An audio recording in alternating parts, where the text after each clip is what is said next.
And viewers, getting straight on into our program this morning. Now, for this segment, we are going to be focusing on what's been happening with jazz. We saw the announcement last Friday by the THA, the official announcement, and of course that the jazz is going to be cancelled for this year. However, we've been hearing from the chief secretary for quite a while now that it was unlikely that there would be a jazz this year, but of course the official announcement only came on Friday. Now, just to give us some perspective, I am being joined by Mr. Dexter Plant, and he's the managing director of Dexter and Promotions. So, good morning and welcome to you. How are you doing this morning? Good morning. I'm doing pretty okay. It's nice to be in Tobago. Always lovely. Certainly great to have you. Yeah. Now, we're not having any jazz this year. I mean, what's your view on that? Well, from yesterday, it's not that they're not having any jazz. It's probably they're not having a THA jazz. Yes. Right? So I'm an optimist, and I think that it's an opportunity for promoters in Tobago or promoters in Trinidad also to look at the market, look at the space, and it's an opportunity for them to come into the space and make good of the opportunity. I know that the planning of jazz is a huge event. People have legitimate expectations in that the vendors, the stakeholders, prior to the official cancelling, may have had plans. And it's just unfortunate that the statement may have come a bit late. Mm-hmm. But, it's always better late than never. And I think the fact that it came a bit late, some people may feel undone. But we are having jazz in some respect. And I think people just need to look at the opportunity that it presents and cash in on it. We have a lot of local stakeholders who may be having, like vendors and taxi drivers. A lot of people will come to the island because there's a very wide following of jazz in Trinidad and Tobago. I mean, it may be a little, the crowd may be a little less because what we are used to before is sort of a music festival where you have international artists coming to the fore. This time around, it's more pure jazz-based event. And you find that jazz-based events attract jazz-based clientele, which might be a little less than the music festival would attract, because people might be coming to see an international artist like a Babyface or a Jill Scott, while now you come in to see a tour pattern, and not everybody might be signed on to a tour pattern. But like I said, I believe the fact that there is jazz presents a really good opportunity for stakeholders in Tobago to cash in, taxi drivers, fashion designers, to get their clothing sold. And I think we just need to look at the opportunities that it presents, grab it with both hands, and make the best of it. So when it comes to just how things have progressed over the years, and when you look back at how the Tobago Jazz Festival started, of course under CLICO and so on, and then afterwards the THA took it over. Do you think that it was, that it should have been going this direction where the THA sort of stepped back and let the private promoters come on board and see what they could do to take this forward? Well, like I say, everything in life is really phases. And I think we had one phase of jazz where we had CLICO, a big conglomerate running the show. We had really international artists of the highest class. And then we moved to another phase where THA took over. And then we are in another phase. The thing about these things is that there's no good time to quit, or there's no good time to come out of the space as the senior financial sponsor. And the fact that THA would have come out of this space now, people might feel, well, okay, how are we going to get this thing sponsored? Because it's a big event. But like the ad said, it's a sort of different type of jazz. It's more local with a couple Caribbean artists. And I think the opportunity provides that if a private promoter has the resources, that he can make do. He can do well. So I support the event. The the fact that it has come to this, if anybody has been looking at the jazz landscape, the conversation would have been there already. I'm not in the space of the House of Assembly to know if they had engaged private promoters, so I won't speak on that. But I think the conversation has been out there before, lagging, that at some point in time, THA may come out of the jazz space. And like I said, I think it's a good opportunity now for whoever claims the space to really take it with both hands and make good of it. How do you see jazz, when you look at it, especially from a private promoter perspective, going forward? What do you see it becoming? Well, there's a large following of local jazz in Trinidad, and I think as an event, I think there's enough patronage that could make it a success. So I'm not intimidated, and the promoter should not be intimidated. I think it's a good direction. I think you could probably fuse it with other things, probably like a wine festival inside of it and that kind of stuff. But I mean, it's an opportunity that would present itself. I think if you let's look at one of the events in Trinidad, like there's a jazz and beach, not beach, branches. I mean, I have looked at that jazz, and over time it has grown. And that's in Northside Jazz? Yeah. And if you look at the jazz on the greens, over time it has grown, and it is attracting a lot of people. So I think Tobago, the jazz supporters, is an opportunity to come have a beautiful weekend, enjoy beautiful Tobago, and I think it would do well. You just have to market it well. The thing about jazz is marketing, because you are speaking to a selected dynamic group, and market well.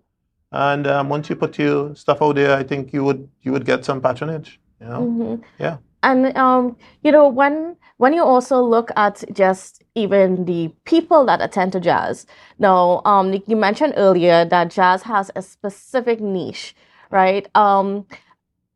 Do you think it would be as big as it was? Let's say, when you look at what it was during Clico times, or maybe what it was when we had John Legend here, and so on. Do you see it going that direction at all, or do you see it, just remaining or remaining these little niche events that happen, at various places in Tobago? Like, give us an idea.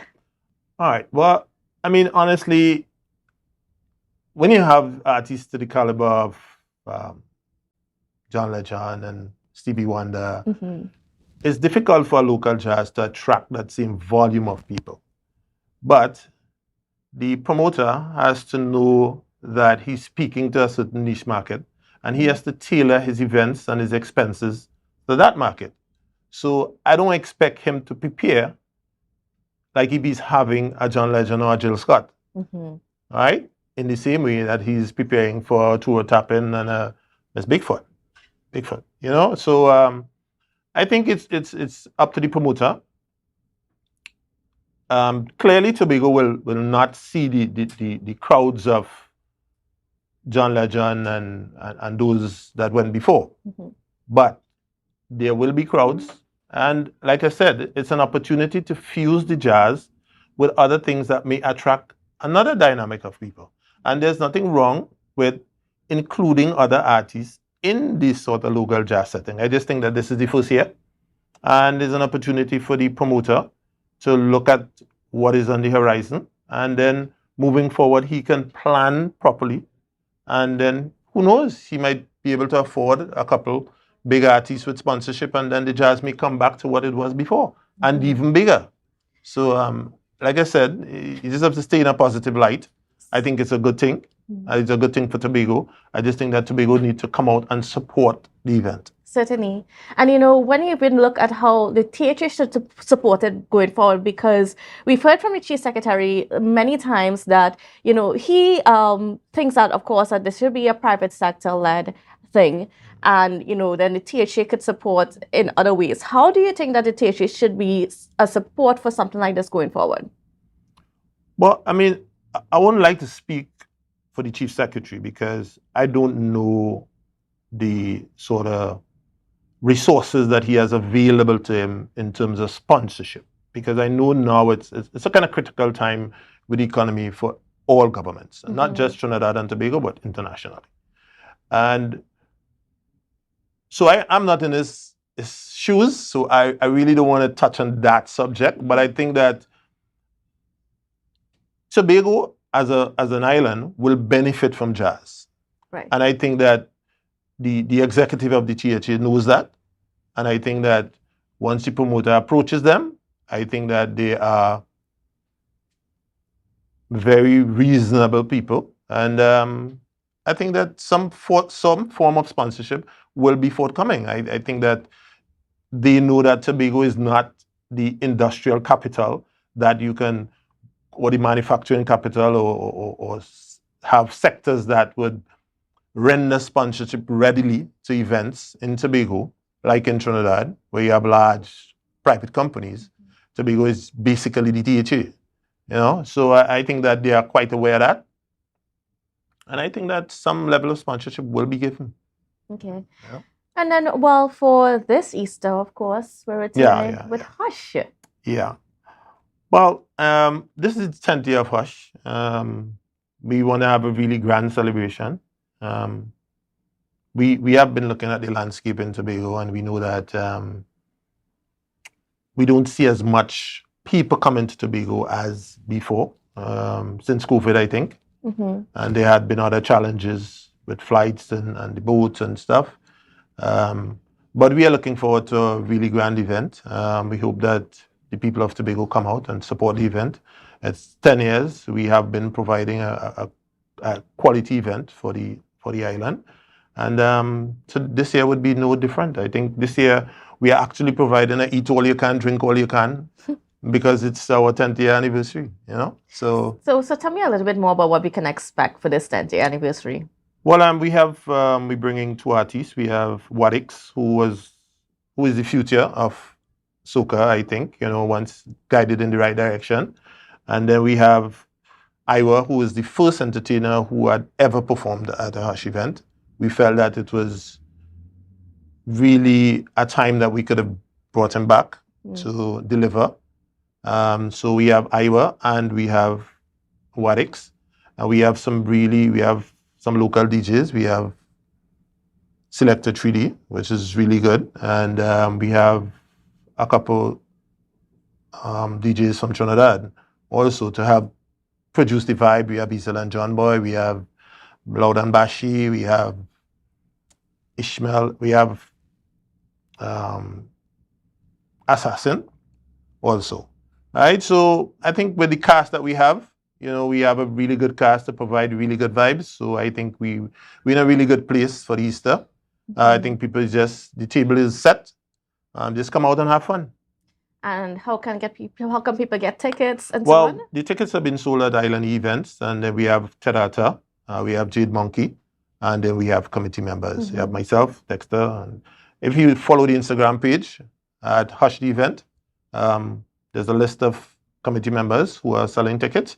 And then, as I said, there's Nice Things, there's Terata Leathercraft, and there's Jade Monkey, and there is Island E-tickets. All right? Right. And then, I just want to talk just a little bit as we get ready to wrap up, though, about some of the challenges that you also face as an event promoter, in these last couple of years. Tell me about those challenges and how you guys have been able to navigate and even to re-strategize the way that you plan events and so on, so that you can still make some bit of profit, even if it's a little bit different from what it used to be before. Well, the thing with these events in Tobago, Tobago is a risky landscape. Sometimes you hit and sometimes you don't. But you have a brand. You have to trust your brand. You have people out there. You have fans. You have a fan base. You have your patrons that is expecting every year at Easter Monday morning to see Hush. So you just have to take the risk. It is a risk. Once you put your money into business, it is a risk. And you have to come out, put your best foot forward, and hope that, people come out, patronize the event as they normally do, and that everybody have a good time. The promoter gets some profit and the people have some fun. And but over the years, it has been a challenge, I must say. But the downturn since after COVID, I don't think that the country is still at full swing yet. And some people during the period have made conscious decisions to decide, look, I really don't want to do crowded events anymore. And some people who would have had ailments that they didn't discover until COVID, they are now aware and decide to stay away from those type of events. And then there's a new generation of people coming out now that you have to cater for. And you just have to be mindful as a promoter and tweak your events to suit the time, and hope that you reap the success that you aim to achieve. Okay, Yeah. cool. All right. So, well, folks, you know that Hush is still happening this year. And in case you want to know and you want to get connected with the tickets, of course, you can go on Island E-Tickets Yes. and check out the committee members and so on. Make sure Yeah, you get yeah. your tickets and go to Hush because, of course, we know it's 10 years. Yes, and there's no place to be. There's no place to be. And it's going to be happening where again? Mount Irvin, at Mount Irvin. At Golf Mount Club. Irvin. Great. All right. There's a beautiful view overlooking the sea, having breakfast, and the vibes would be right up. All right? Certainly. All right, cool. So a lot to look forward to. So thank you so much, Dexter, for being on with us. And viewers, don't go anywhere. We've got a lot more coming up for you after the break. Rise up to a brand new dawn, and